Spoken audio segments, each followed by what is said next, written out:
suffered an accident at work and woke up in a hospital bed. Initially, he thought it was just a minor injury, but the doctor informed him that he was infected with a severe strain of HIV and had less than 30 days to live. Ron refused to believe it. At that time, the public widely believed that AIDS was only transmitted through homosexual contact, and Ron had nothing but contempt for gay people. The doctor explained that his T-cell count had dropped to just 9, whereas a healthy person's count should be between 500 and 500. It was a miracle he was still alive. But Ron was convinced the hospital had mixed up the blood samples and mistakenly given him someone else's diagnosis. He didn't want to hear another word, got up to leave, and before walking out, he threw the diagnosis report at the doctor and cursed his entire family. Back home, Ron completely ignored the doctor's warning. He called over 2 escort girls and carried on as usual. When friends asked, Ron remained in denial, insisting it was just a cold. But one friend asked, what if the hospital wasn't wrong? That hit Ron hard. He turned and saw the calendar on the wall. The bright red 30 felt like a knife reminding him that his life was now on a countdown. After his friend left, Ron went straight to the library to look up information,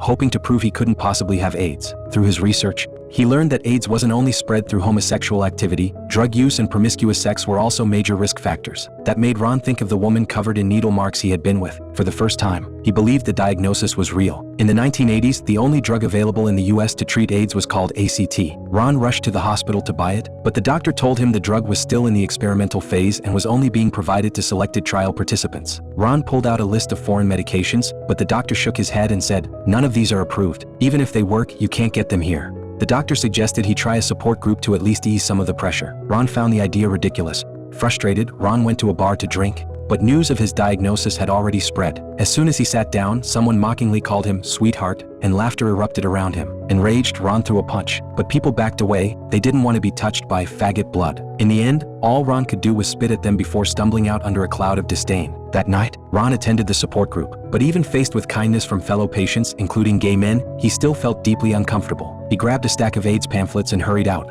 For the first time, Ron felt true fear in the face of death. Just when he didn't know what to do, he spotted the janitor from the hospital. That's how the two connected. From then on, the janitor began smuggling ACT out for him. They exchanged money for medication. Although Ron got the drugs, he lost his job and his friends began to avoid him. But Ron didn't care. He continued living on his own terms. The good times didn't last. On the 28th day after his diagnosis, the hospital tightened security and the janitor could no longer get the drugs. Ron offered all the money he had on him, but all he got in return was an address for an underground clinic in Mexico. The janitor told Ron to seek out a certain Mexican doctor who supposedly had AIDS medication. Feeling cheated, Ron threw a punch, but the janitor dodged it easily. Ron, however, collapsed from the exertion.